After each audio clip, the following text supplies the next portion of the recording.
on? I don't know. I'm going to go with it.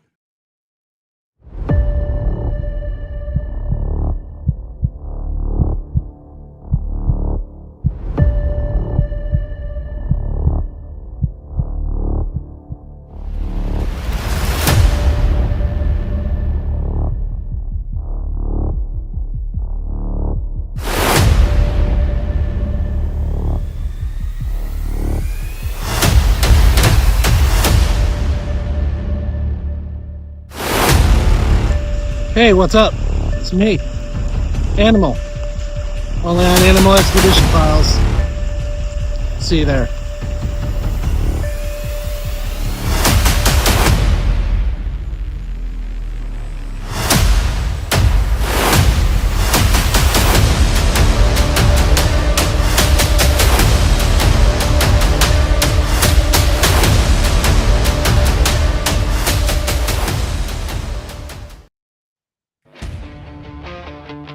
Hey, welcome everybody to the Animal Expedition Files. I am your host, The Animal. Welcome. It is a Wednesday. Sorry we didn't have a show last Saturday. I had technical difficulties going on with some stuff here. Yeah, it always happens. Boards failing and everything happening. But wow, there's so many people on the chat board right now. Hi, Michelle. Hey, Florida Healing. Hey, Shadow Cat. What's up? Hi, guys. Welcome to the Animal Expedition Files. If you're new to this chat and you don't know what this is about, you're just coming on, we talk about all things paranormal, cryptids, you name it, Bigfoot, UFOs, conspiracy theories. We talk it all. So give us a like and share it out if you can. I really appreciate it. But we get a lot of good things happening here. A lot of things in the news that we cover, a lot of conspiracy theories. But I don't know if you guys are like a fan of Star Wars like I am. I know you can like see it in the background here. But there is actually going to be a nuclear reactor they're going to try to build on the moon. This ain't no joke. It's like a Death Star. Check this out and see what you think for yourself.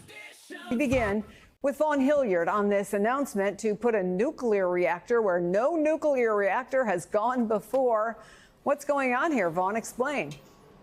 Right. Number one, Chris, Transportation Secretary Sean Duffy, folks may recall, a few weeks ago was named as the interim administrator for NASA as well. And that is where he is the one that is introducing this proposal that in order to sustain a lunar economy, and if the U.S. is serious about competing with China and Russia, not just about getting back to the moon, landing on the moon, he says that he wants to put a U.S. spacecraft on the moon for 6 days, where they will then be able to send unmanned aircrafts to go and deliver further goods.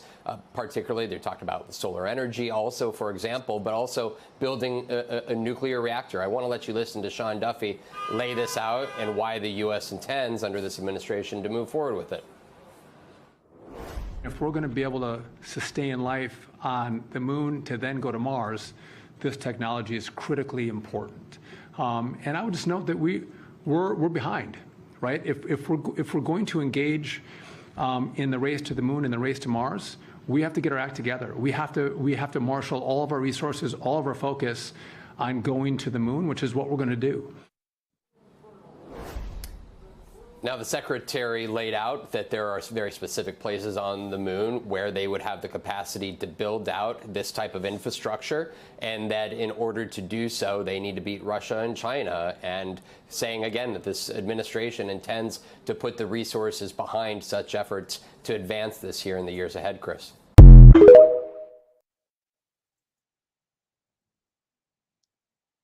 Yeah, I don't know what you guys think about that. It's kind of like Star Wars-y if you think about it. I don't know. Pretty interesting. Nuclear reactor, what do you guys think? On the moon, are we going into the realm of Star Wars feeling, or we're just going crazy here in America or the world? But hey, we're going to talk about paranormal. So I got an amazing group of people here that we're going to be talking about their amazing documentary. I'm so excited. Oh, we got somebody here. So yeah, very excited. Another person just popped up in the background, so we're gonna have them all here on Animal Expedition Files right after this trailer I'm gonna share with you. Check it out.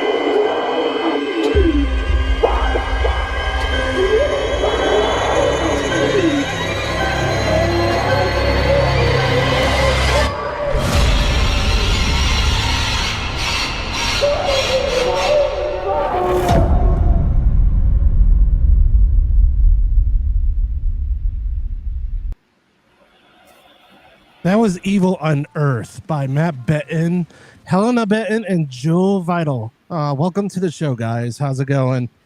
Hi. Nobody gets my last name right, ever. That's what Matt's laughing about. I don't even get my own last name right all the time, you know, as long as you don't tell me late for breakfast. So how you guys doing? How's your day going? It's going good. Good. great. I hope you can hear me, by the way. Oh, Sorry, I was a little late, but No, The it audio's sounds good? perfect. Yes. So, man, Evil Unearthed, that trailer is very intense. It almost gets me off my seat. It really does. Almost makes me want to crap myself sometimes. But I've watched it a few times and get me a little excited.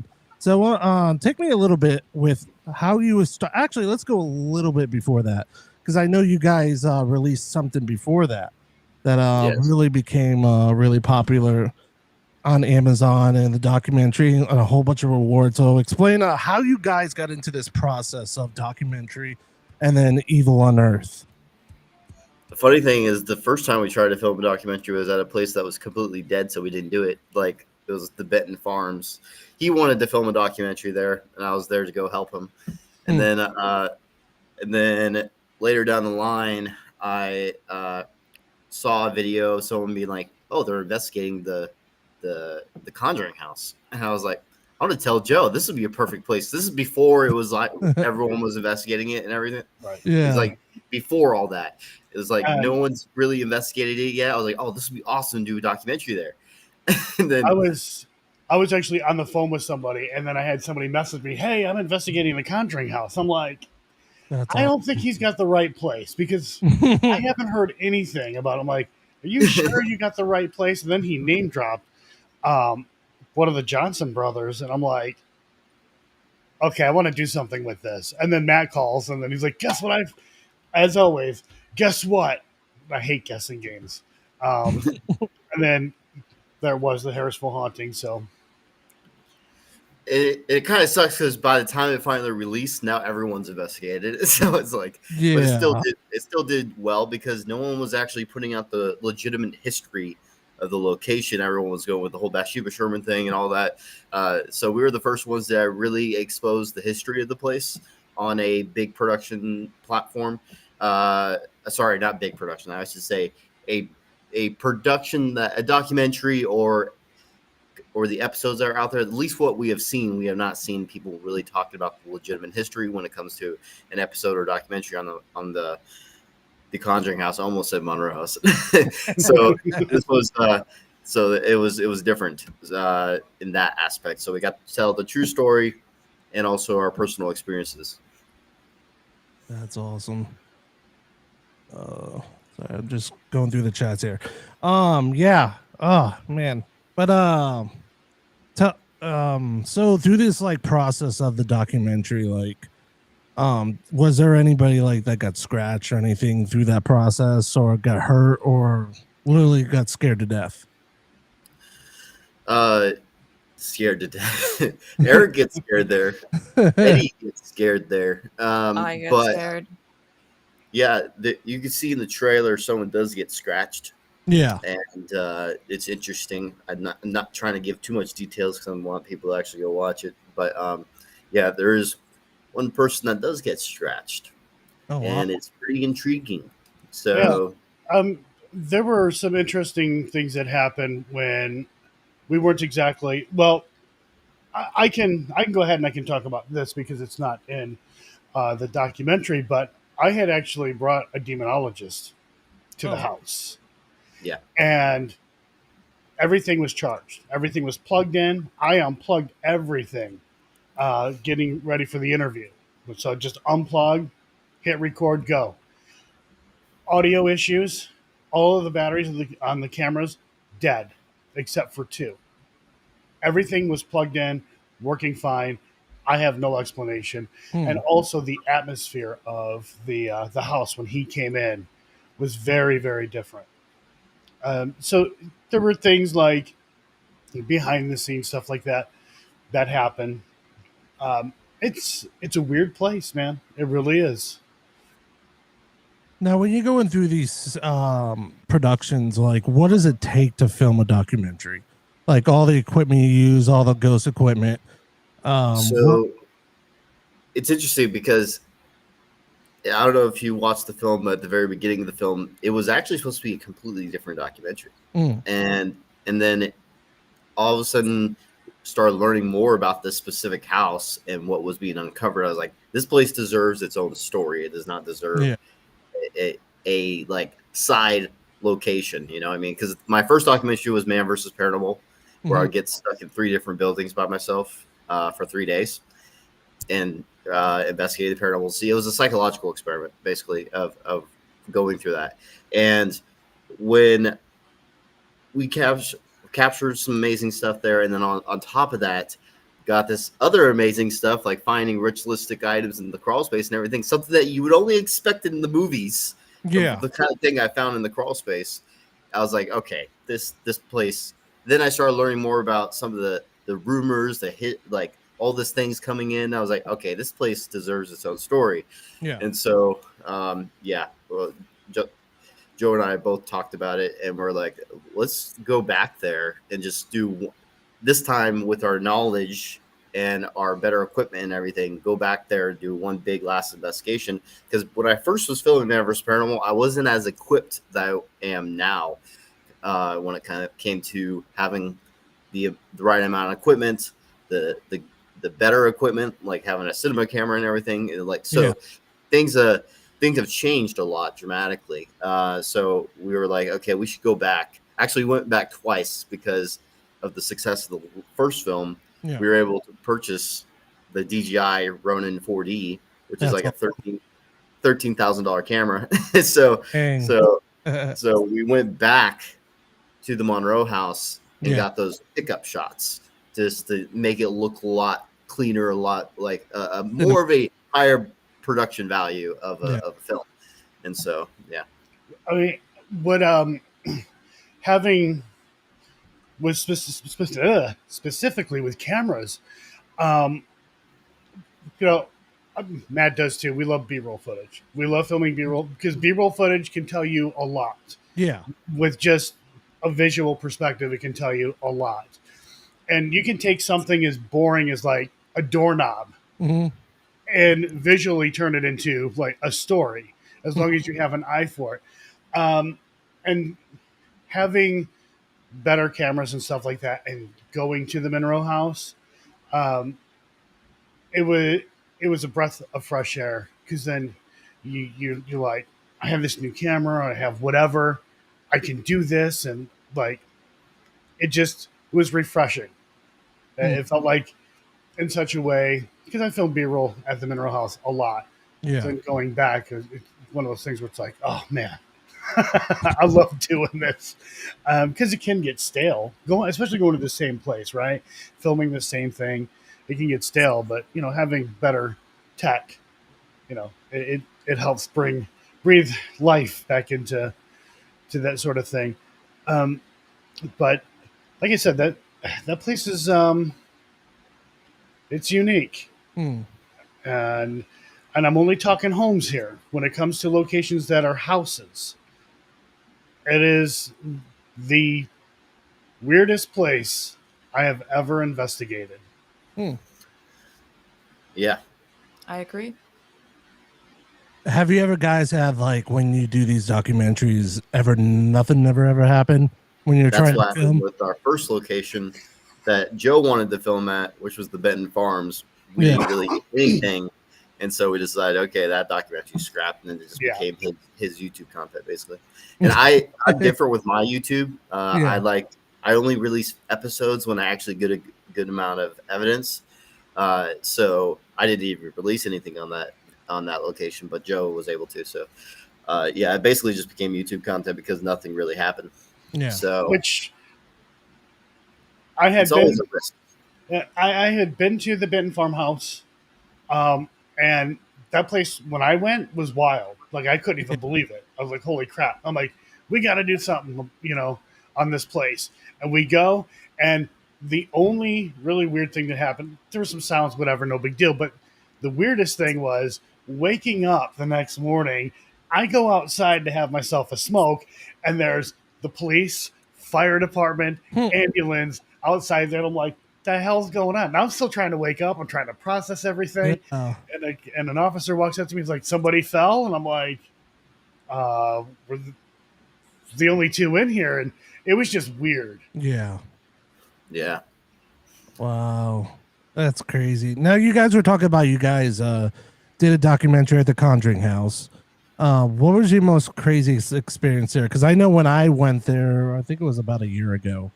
Not much really happened when I went there, but it was like a daytime investigation, kind of like a tour. But like, what was your experiencing filming for the Conjuring House? Because I know the Conjuring movie's coming out, and I know everybody's excited about that. And the whole conspiracy theory with the Conjuring House now, what's going on with the whole law and everything, and now it's closed down. What was your guys' experience? I would like to hear something about that. For me, I had one of the biggest personal experiences of my life. Actually, it changed the way I investigate now too, because of that personal experience, which was at the end of the film, where I believe I got oppressed by something that something from the past. It felt like so. If you watched the documentary, it was more of a spiritual thing, and I was actually really debating on even putting it out there until we started getting some validation from some of the equipment that from Eric's thing. It started mentioning a couple things when it was happening. I was like, hey, that's a little weird. And then also the thing that happened with Andrew Perrin's sister, the same thing I was envisioning in my head. Andrea Perrin mentioned that happened to her sister. Yeah. And so I was like, okay, those two connections, I was like, okay, I guess I'm going to have to put it, I guess I'll put it in. Because personally, it's a spiritual experience. It wasn't like a something that I would normally like to put in my films. I just like to go straight to evidence. But because of those two things happening, that I decided to just do it anyway. And on top of that, one thing that I forgot to mention in the film that isn't in the film is that when we were doing our little seance session, Eric Connor mentions, for some reason, I see like a cemetery in the woods. And guess what? Like, I would say about 3 or 4 months later, there was a small cemetery found in the woods that no one knew about. It was never documented for that house area. Yeah. And they found a little cemetery in the woods. So it was like, yeah, Eric and I were just having a really interesting time filling out the house as a seance. So it was weird. Now, I mean, I've been to the house quite a few times. Last time I went was, a year ago or something like that, in March. Actually, one of the people who went with us is actually in chat, Mr. Canadian Bacon himself, Ron. And that was the best. They actually took a debunker with us, and it was quiet. And it seems like the first time that we went, the second time we went, and then after that, everything just kind of like, it was weird. It just sort of flatlined. But for me, I don't know. I believe I had seen something. And then conveniently, one of the cameras went down at that point in time. I mean, for me, that is probably the weirdest thing Yeah. at the house. But I think the biggest thing for me with the house was Jen and Corey because they were absolutely awesome, and I adore them too. Hmm. But yeah, the second time we went, that was for our event there, and for some reason, the barn, the barn was the place to be, not in the house. Now It it was the caught on barn. fire too. Oh yeah, yeah. That was weird because we went back there for like the release of the film Yeah. and premiered it there. And there, yeah, we were having a lot of activity at the barn. We didn't even investigate the barn when it came to the film, Wow. so it was weird. That's Like it interesting. wasn't just me; it was separate times. Joe was in there, and I was in there at separate times because we had a VIP thing where there was like 4 investigators taking around the small groups, giving a tour, not just a tour, like actually investigating the place in small groups of different. So we go from outside, and then we go to the barn is another place. Then we went to the building for another place, and I think the basement and top floor, I think was like I forgot how it was, but anyway, we had everyone separated, and then Joe and I both had personal experiences in that barn, so it was a little weird. And then coincidentally, that place got a little burnt down. Yeah. Yeah, it caught on fire. I think when I went there, it was they were just fixing it up because it caught on fire when I went there at the time. But yeah, it's a pretty interesting place. It should be interesting who buys that. I know they were talking about Matt Riff and them actually trying to buy that place. So we'll it's in the news, so we'll see what happens with that. That'd be cool if they could open it back up and Yeah, Like, I well, want to own the whole Conjuring franchise. yeah, we'll see because we know the current owner. She's not going to let that place go. No, it's going to be a very interesting situation. I know she got in trouble for a lot of things, fraud and all that stuff, but it will be interesting. But I do have another video here I want to share with people. The trailer actually, which I really love too. Let's check that out and see what people think.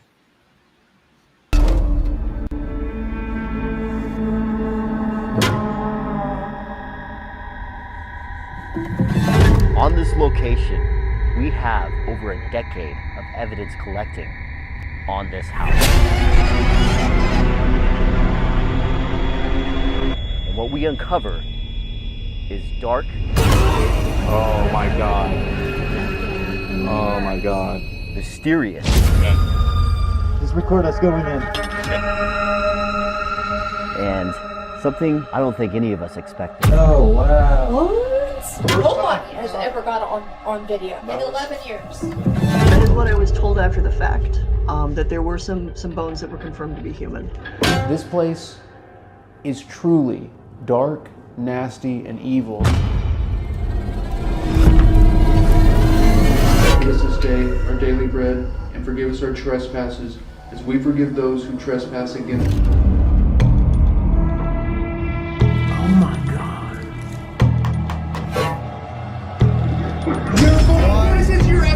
Everything about what just happened was very, very disturbing. What the hell? Rolling? Yeah, I'm rolling.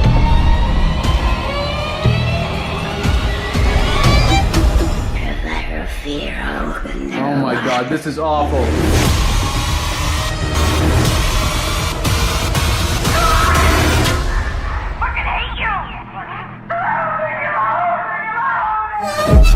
Holy shit. Jeez. That's crazy. Man, that was intense. I gotta say, I got a couple of questions with that video. Number one, like the hair. What was that apart? Tell me a little bit about that. That was actually found a long time ago. That was found back in 2017, I think it was when that was found, and they've kept it for a while. But that was found in the crawl space. So we didn't just. So the thing that we found in the crawl space, I'll just say it because it's on the posters and everything. The stick figure. I was going to that too. That would happen a little bit later, but before that, it was like a bag of human hair, a necklace, some chicken bones that are tied up, and yeah, so it was like a whole bunch of and other bones too. Yeah, So, there's a vertebrae, part of a vertebrae. Wow. yeah. Man, that stick thing was weird. It's almost like kind of like what's it called? What's that movie? Blair Witch. Blair Witch Project. I'm like, it's something out Actually, of Blair that's what inspired the logo design is Blair Witch. So I was like, okay, this is so cool. Like, I want to take advantage of this and use it in all the logos. So it's like, and it worked out. So. Like, what did you guys think when you saw that? Did you guys like just freak out like when you saw something like that? So it was Eddie and I that was the first ones I saw. Well, apparently Eddie kind of like, if you watch the film, it seemed like Eddie knew about it. He was like saying like, there's this thing here, but he's like, he doesn't know what it is because he doesn't do anything paranormal at all. He didn't buy the place for the paranormal. He bought it to flip the house and sell it, what he originally bought it for. And then when I saw that, I was like, "Oh my god!" It was like you hear my excitement when I first see it. Yeah. Actually, it's funny because I go from my first reaction, and then I cut that because there's a time I had to go back and get my voice recorder because the higher quality audio, because the camera on my head cam sucks. So there's a cut. And then, and it goes back to it. So you can see me all excited, and then it goes to a part where I'm more calm now.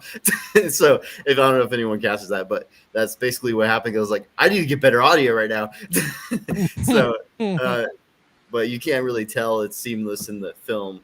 But in the very beginning, that is my initial reaction of seeing. I was like, oh my god! It's like, yeah, I kind of want to end with that trailer before we leave, because that was a very interesting trailer, especially the stuff that you guys found. And another thing was the scratches. I wanted to talk a little bit about, like, being scratched by something like that is something out of the movies and what you see all the time, especially like the Conjuring movies. How was that feeling, like being scratched? I'm not saying like don't go out there and get scratched, people like going to these places, but like, what was the feeling like of being scratched by an entity like that?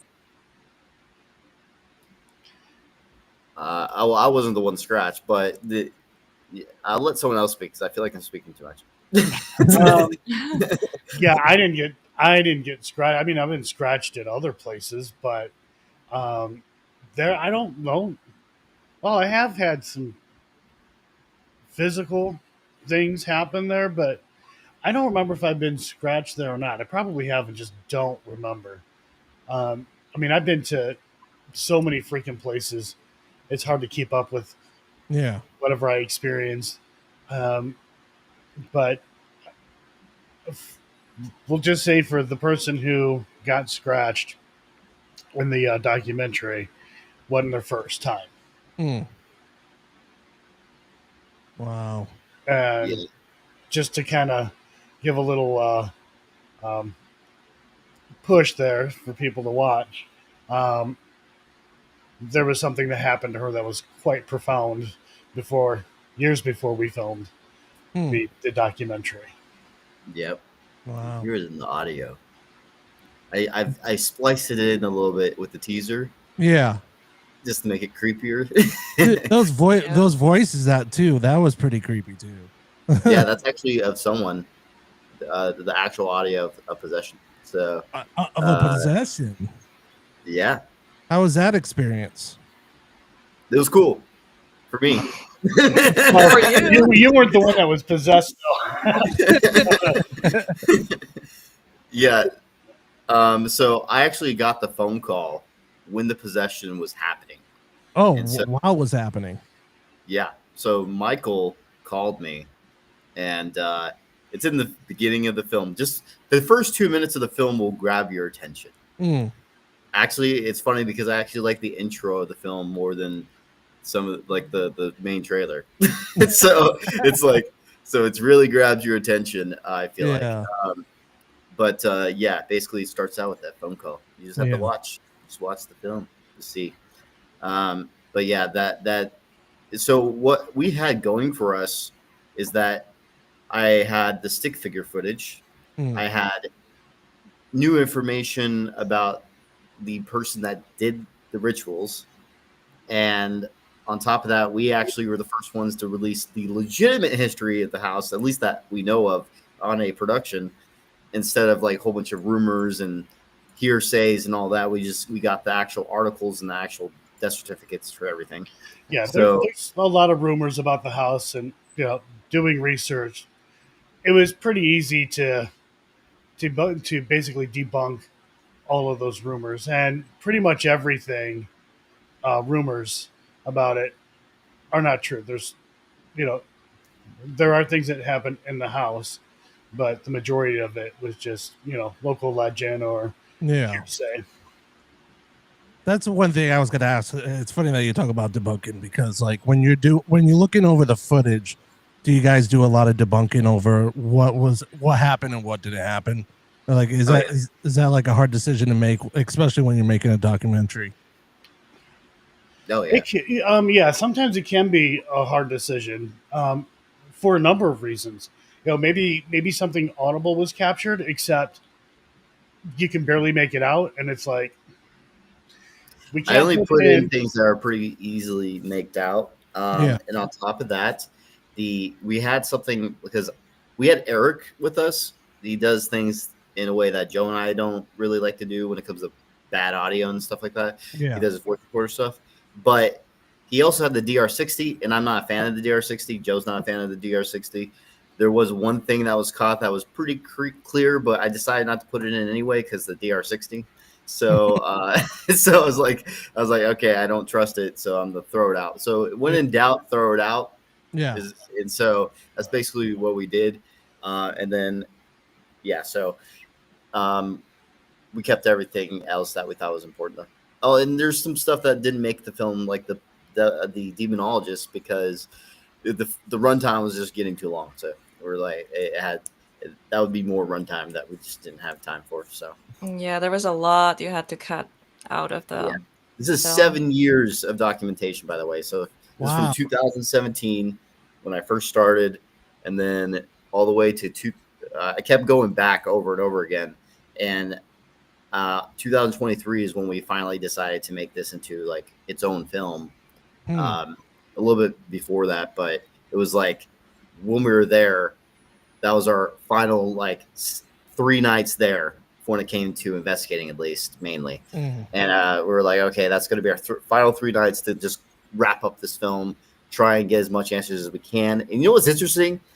When it gets to the evidence towards the end of this film for our last conclusion investigation, we actually do get a little bit of information from our investigation, which you'll see in the film. So, which is pretty cool, which is rare. That usually doesn't happen. So that's also another crazy. We went at this hard. In fact, we actually stayed at that location on Thanksgiving. We actually had Thanksgiving dinner at that location. Anything creepy happen? Not that night. But yeah, we did have Thanksgiving at the Monroe House.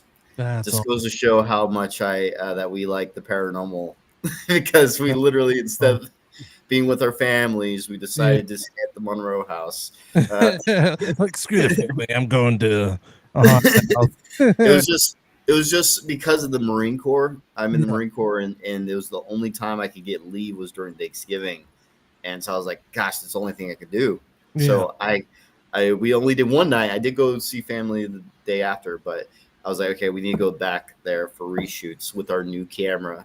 It's this awesome DJI Ronin 4D. We had to be back. We basically went there for reshoots. We weren't really, it wasn't for the investigation. Yeah, obviously the investigation is good to do, but it was mainly for the reshoots. When it came to the B-roll, we wanted to get a lot of good B-roll for the film with a professional cinema camera. And also, if people that don't know the DJI Ronin 4D, this camera is like a gimbal. Yep. It's a 6K camera. It's crisp, 14. My brain's going blank. Think, Matt. I know, right? Crickets. with the cricket sound effect. Dynamic range, 14 dynamic range, which is really good. Yeah. So, like, for example, Joe has a Blackmagic camera, and that one is only 11. So it's like it's crazy how good the dynamic range is, and it's super. You can tell when it comes to the color correcting in the film and also the trailers when it gets to those shots of that camera. It's like so nice, spot on. Yeah, that's awesome. That's really cool. Also, in the film, like you wear a helmet a lot. Oh yeah. Yeah, that's really cool.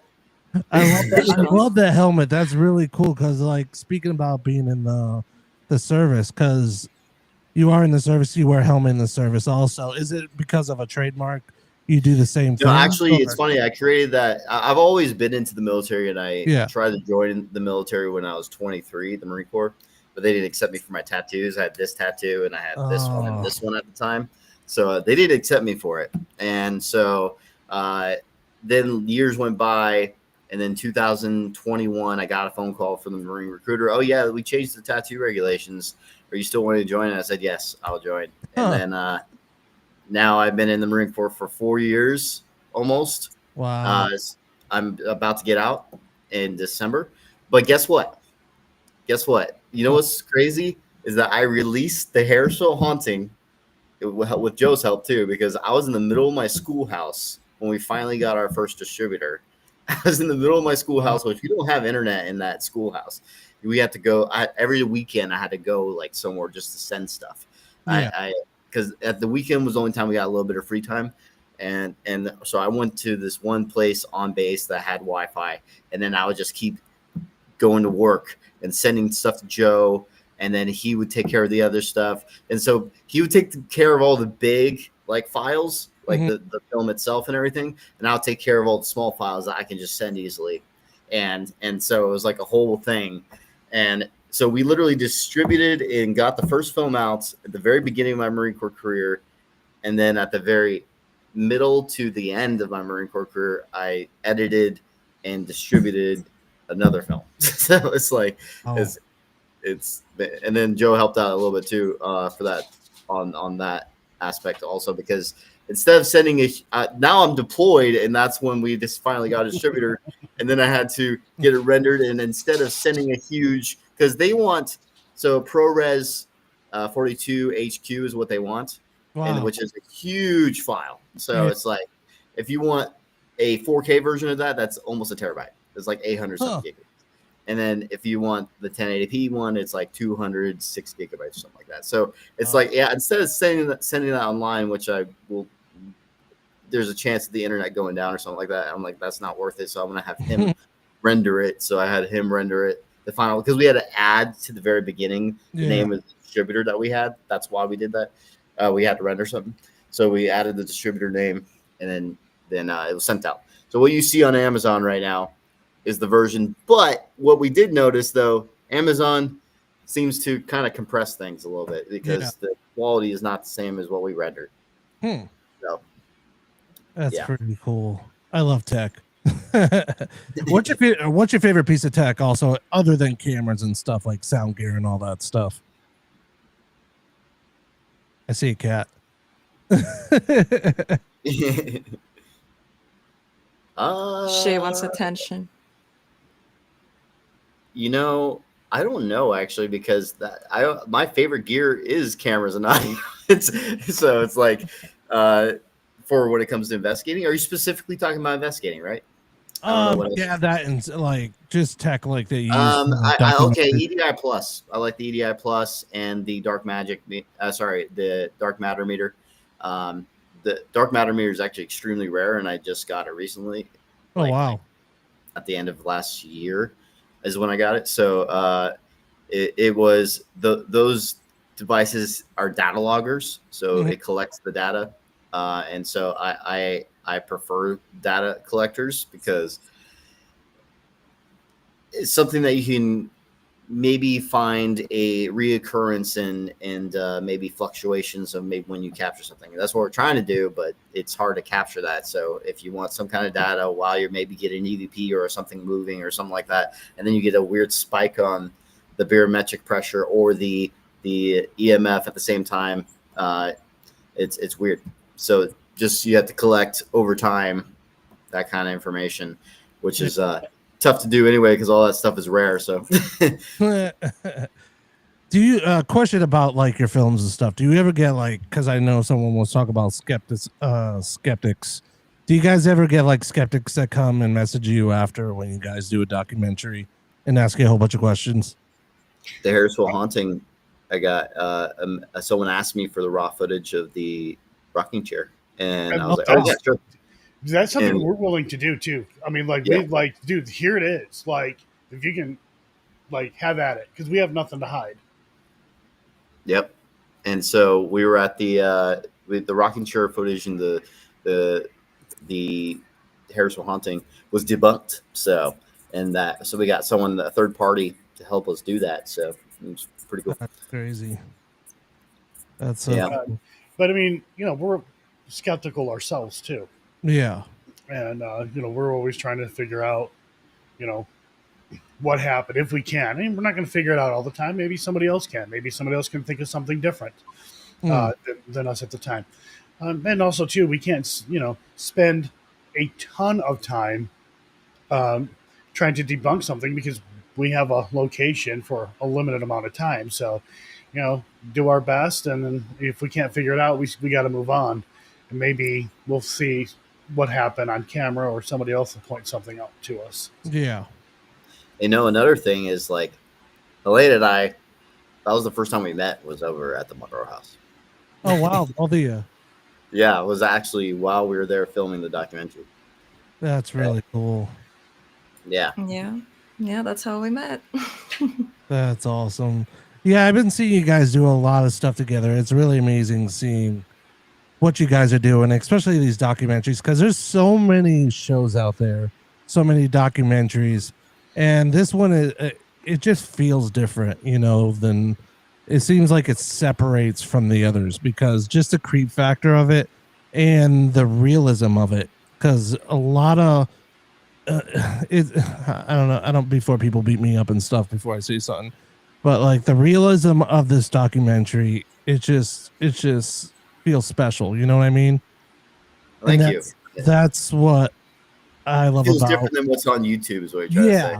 Yeah. Not just YouTube, but like if you watch the all other shows, Oh yeah, like yeah. Taps and Ghost Adventures and all that stuff, like it feels more staged. Like this doesn't feel staged; it feels more organic, I should say. Like that's a true word.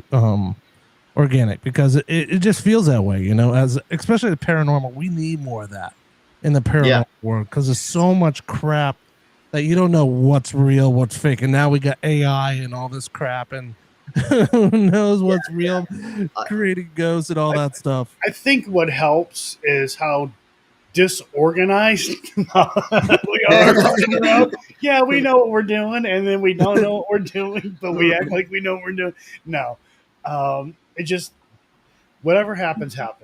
Our reactions are reactions. The thing is, I usually have a vision of exactly how I want to edit something, and also the sequences based off of what we filmed, or that's the cool thing about documentary filmmaking. So when it comes to fiction, you already know what you're filming that day. You know exactly what shots you're going to have. You have everything storyboarded. You have the script. For us, it's different because it's a documentary. So the only thing that is planned is the B-roll shots. And then sometimes I have like a line that I want to say that's important to the story of the film, that I like for the trailer moments. The trailer moments of the official trailer, that was the only thing that I already had in my head. Like, this would be a cool trailer moment. Yeah. And so, and that's what I did. I did that moment, and then it came naturally into the sequence, and it was just off the fly, off the cuff, because anything scripted is going to be very obvious. Everyone knows when things are scripted, I feel like, unless you're a really good actor, and none of us are good actors. So, I try to be, but if like when I do my voiceovers, I have a script right in front of me. Anyway, like I always feel it when I can tell a sequence is scripted. Yeah. And it bugs the shit out of me because it's very obvious, and I try and stay away from that. And yeah, so I can always tell too, watching certain shows. It's like their reaction. I'm watching. I'm like, that was a retake. That was a retake. They acted out that reaction. It was a retake. And then to confirm that, I won't mention which show. It's nothing to do with ghosts or anything like that, but more we'll say on the lines of like UFO stuff. And even he had said, well, sometimes something happens, we don't catch it, so we just kind of have to reenact our reaction to it. Yeah, like, that's what I thought. It felt that way. Yeah, and that's something that I don't like. I like initial first reactions. Yeah. For example, like the Harrisville farmhouse. When we were going there, I was like, I want our initial reactions of us driving up. And like I want us, and then also when Eric was driving up and everything, I was like, start recording when I called him. Start recording when you start pulling up. and so like I like real moments and I hate fake moments. And I actually like real so much. Like when I was filming Man vs. Paranormal, I was like, the blood doesn't look real. So I was like doing a poster shot. Because if you ever know anything about the House of Wills, it's pretty fucked up there. So there's like this guy likes a lot of weird artwork. Wow. It's like Jesus Christ and Mary fucking, and they're like cut in half. What? Yeah, so it's like that's his artwork there. So I was like, okay, you know what? I'll have an artistic poster that I've been wanting to try out. It actually was inspired by Wolverine. Because like this poster I saw with the claws, and it was just hanging to the side, like just that was the only photo. I was like, you know what? I want to do that with a crucifix with blood on my arm, and then with the House of Wills in the background. And so I was like, that'd be a cool shot. And so I got the thing is about fake blood, it stains your skin. So if you need to retake the shot, it's already ruined because your skin's dyed. Yeah. So I was like, you know what? I'm just going to use my real blood. So I know somebody. I can't say the name because technically you can't do this. But somebody I know drew my blood for me, and then I just poured it down my arm and got this badass shot. That's awesome. Yeah, that's like true horror right there. Well, I everything has to be real with me. I just love real. I don't even. I tell Joe and Helena this all the time. I hate reenactments. There's a lot of paranormal shows that love to do reenactment stuff. I don't like it because it takes me out of the documentary field completely. So it does. That's a huge problem for me. Yeah. Tell us a little bit about what you guys going on next. Do you guys are planning anything else? Any other documentaries in the works? Maybe, kind of. Yes, we do. We have a big one. This is going to be our toughest one we've ever done. Actually. Oh, this one coming up. Are you guys already in pre-production, or are you in pre-production right now? It's the toughest one for sure.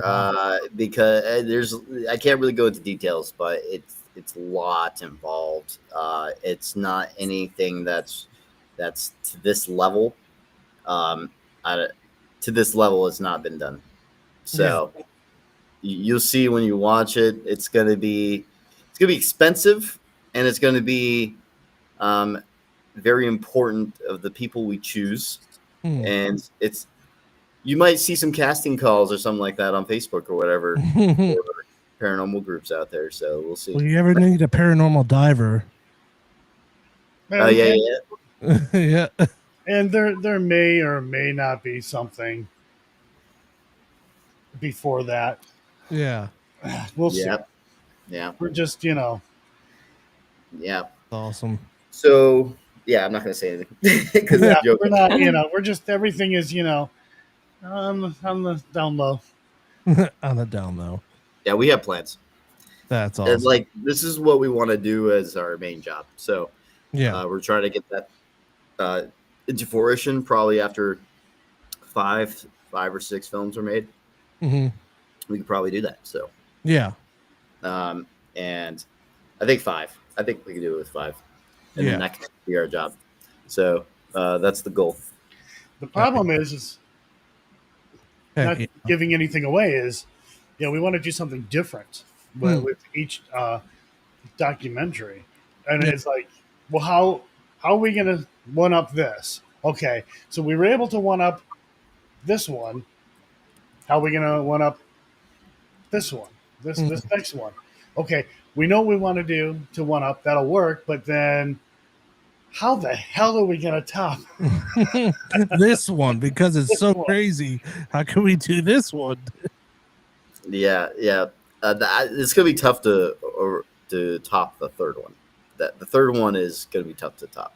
Oh wow! But I'll say, if you can tell, I don't know if you've seen the Hersal Haunting, but when you watch Evil on Earth, it has a different feel to it. Yeah. Than the Hersal Haunting. The Evil on Earth is where I just I'm a huge horror fan, so that was my first time going all out with horror style and for a documentary. Yeah. And it's funny because there's actually 2 moments in the film where I hear a lot of people have jumped at. So I was like, oh, cool. It's a documentary. People jump. That's yep. good. That's really good. And That's so, and it's not like some stupid jump scare thing to where it's fake or anything like how they do in horror films. Yeah. It's actually something. So you have to see. If you want to see a true horror documentary, Evil on Earth is definitely the one to go to. Yeah. To watch. And so it's on Prime Video right now, by the way. So wow. That's also awesome. Helena hasn't really spoke much, so well, you guys have so much to say. I don't know. I'm just here. God, Matt, shut up. You're talking all the show. Come on, Matt. I know, seriously. Well, you're better at talking than I am. I have a question for Helena. Okay. What was your initial thought on the Monroe house, and how do you think it affected you being there and even after? Well, and getting married to Matt does not count. She got an attachment there. Yeah, it was me. That's an permanent attachment, literally. We apologize. No, so I definitely felt the energy. That was my first time ever visiting the house, and it was weird. But at first, I didn't feel like, I was in danger or anything like that. Sometimes locations make you feel uneasy. Yeah. But later, sorry, my brain is not working. So when we were investigating and things started to happen, there is certain areas in the house that affected me. One being the blue room and the little bedroom next to it. Yeah. Red room, yeah. I got really angry at one point. I don't know how to explain that, because I was in a good mood the whole day and everything. And then all of a sudden, everything changed. And also, I got this serious back pain in the blue room. Oh, wow. It felt like someone had arms or hands on my lower back. I literally felt it. And it was weird. It's just a lot of weird feelings. I don't know how to describe it more than that, but it was also the things that unsettling. She felt. Yeah, the things that she felt was also very reoccurring at the Monroe house when it comes to the whole I heard that thing. too. There's actually a couple sequences in the film that kind of goes into depth about that, but there's also other things that didn't make the film because, again, cut timing constraints. It's just there's a lot of things. If we got every single thing in it, it would probably be a 2-hour, 45-minute film. Probably if we got everything in it. But so 2 hours, 20 minutes is already a long film for a documentary. But it gives you all the important details. Every little important thing about the Monroe house, it's in there. That's cool. It'd be cool to do a cutout take of stuff that didn't make it. Cool. Release a director's cut. That would be awesome, man. I'm just saying. Just saying. Just saying. the thing is, what I really like about some of the reviews coming out, the Yeah. paranormal fans are loving it. Everyone that likes the paranormal absolutely loves the film, is not even complaining about the length. The ones that, because we also have critic reviews, we have some 3 really positive critic reviews, and then we got 2 that were like not into the paranormal really. And so I noticed the trend. It's always the paranormal people that enjoy the paranormal, they love this film. So if you enjoy the paranormal and believe in that's the thing, the critics that were reviewing it, they didn't really believe in it 100%, so that's why.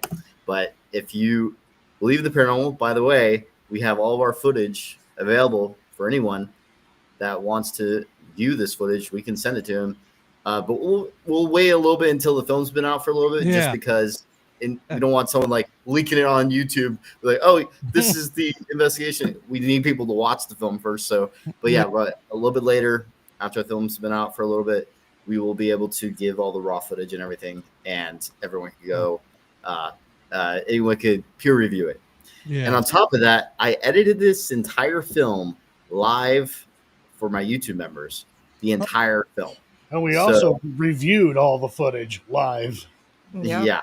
Wow. And so that was transparent, completely transparent in our work. Easy.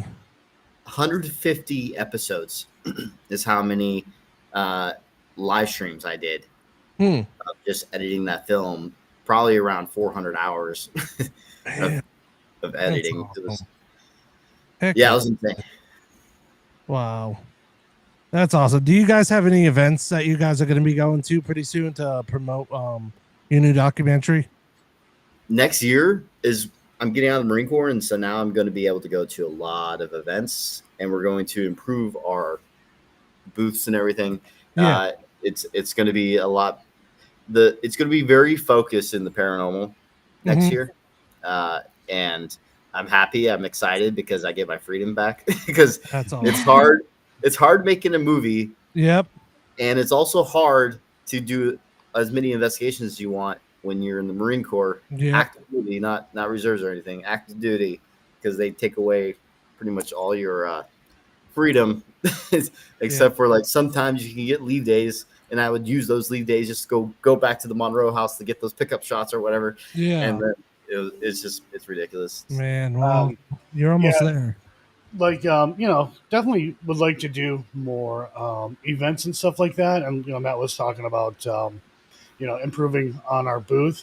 And I'm like, why don't we just be Tension Horse and have this really cool setup that'll probably piss other people off who have a booth because we're Attention Whores. Look at us. That's the kind of booth. That's the kind of booth we need. No, we've got some cool ideas for that. Gonna try to go ham next year. That's awesome. Well, why don't you, before we show this trailer off again, before we head off the air, why don't you tell each one of you where they can find you on your YouTube channel, Twitch, or TikTok, Facebook, where they could find you, and where they can find the documentary. Prime Video. Right now it's released on Prime Video, the documentary, and then on top of that, it'll be later released on other platforms like Apple TV, Roku. Isn't it available on Apple TV in the UK? I think it might be available in the UK right now for the film, because we were looking at the link. Because if you go search Evil Unearthed on Google right now, there's an Apple TV link for the film. But then I see at the bottom it says United Kingdom, and then it also says I think it says GB in the link for I think in Great Britain. So I think it's a UK link. So if you're have an Apple TV and you're in the UK, I think you can watch there. But I'm not 100%. I need a UK person to verify for me. So because the VPN is sometimes weird. It's weird. Sometimes it doesn't always work. Yeah, sometimes it doesn't always work because, for example, a friend of ours that's in Canada was trying to watch the film, and he wasn't able to. But I turned on my VPN to Canada to see if I could do it, and it was already there. So that's weird. Maybe it's because I was signed in to my American account. So maybe that's why. I don't know. Whatever. But Yeah, so it's only available as of right now in the US and maybe UK. You guys have to, it will be available everywhere else later. So, Yeah, that's awesome. What about both of you guys? Where can we find you guys? Well, so I have a YouTube channel, Hauntingly Beautiful Adventures. That's for my paranormal stuff. I also do true crime stuff on That's awesome. my second channel called Hellbent with one L. And yeah, I try to be more active, definitely, and start editing more. And yeah. Sweet. What about you, Jim? For me, don't bother me on Facebook. I'm not trying to be a jerk, but my God, I get messaged to death. Don't bother me on Instagram either. Don't go there. Please don't go there. Seriously, I'm not trying to be a jerk. I like to keep to myself. Just YouTube, N87 Paranormal. Just go there.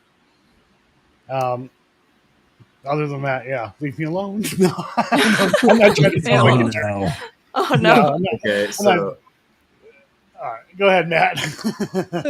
Paranormal Research Unit is the YouTube channel name, and that's also our team. So Paranormal Research Unit, and then also we plan on shooting episodes there too when I get back out of the Marine Corps.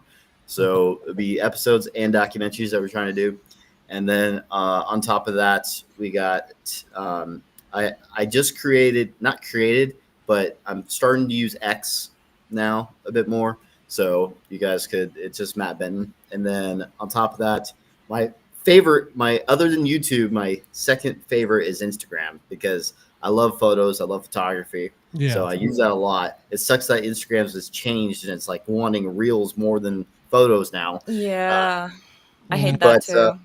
Yeah, they want to be like everyone else, I guess. So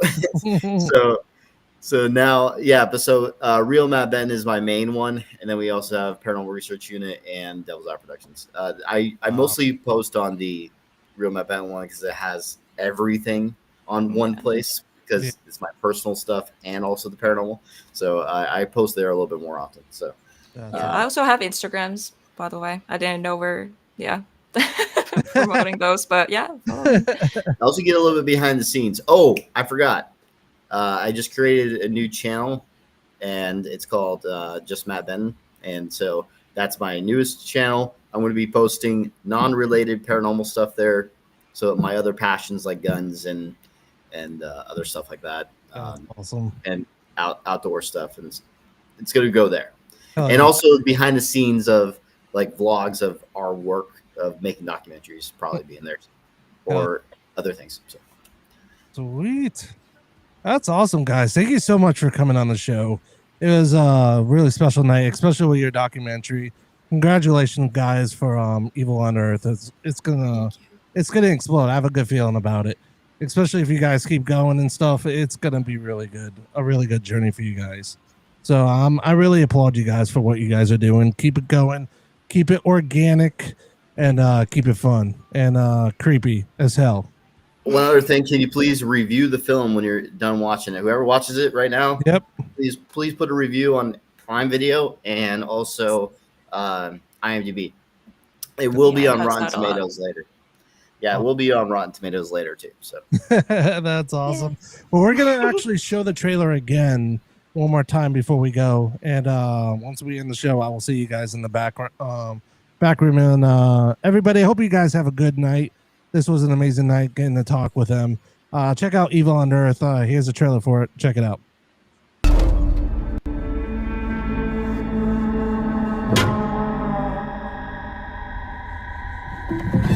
On this location, we have over a decade of evidence collecting on this house. And what we uncover is dark. Oh my God. Oh my God. Mysterious. Just record us going in. And something I don't think any of us expected. Oh, wow. What? Nobody has ever got on video in 11 years. That is what I was told after the fact, that there were some bones that were confirmed to be human. This place is truly dark, nasty, and evil. us this day our daily bread, and forgive us our trespasses, as we forgive those who trespass against us. Oh my God. This is your epic day! Everything about what just happened was very, very disturbing. What the hell? Rolling? Yeah, I'm rolling.